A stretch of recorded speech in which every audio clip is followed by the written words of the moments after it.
Paalala sa mga babiyahe sakay ng Roro pa Visayas, bawal ang pork products sa mga probinsya roon bilang pag-iingat sa African swine fever. Sa NAIA naman, humaba ang pila sa mga check-in counter. May report si Chino Gaston. Tatlong bagong X-ray machine ang inilagay sa Northport Passenger Terminal para mapabilis ang pag-inspeksyon. Naiayos na rin ang iba pang pasilidad, hinahabol ding matapos ang bagong centralized air conditioning system.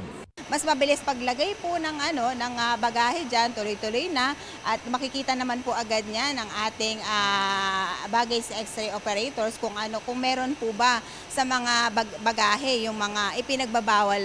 Dahil inaasahang mas komportable sa terminal, kahit 9 na oras para maghintay si Jocelyn na pauwi ng Bacolod City, okay lang. Maaga kami kasi minsan matraffic, mas maganda maaga.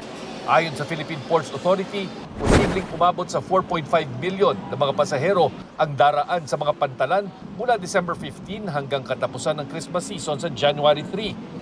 Pinakamarami sa Batangas Port kung saan dumaraan ang Rore buses papuntang Visayas at Mindanao. Ngayon pong Disyembre, inaasahan natin na yung dagsa ng mga pasahero ay dadami pa kumpara noong Nobyembre dahil kakaunti po yung bumiyahe nung undas.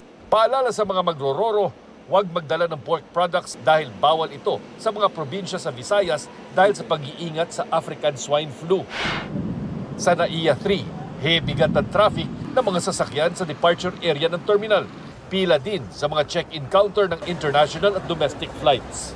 Ayon sa Manila International Airport Authority, 140 hanggang 150,000 na pasahero ang dumaraan sa NAIA araw-araw mula nang nagsimula ang Christmas season noong December 15 at aabot sa 156,000 pagdating ng December 22.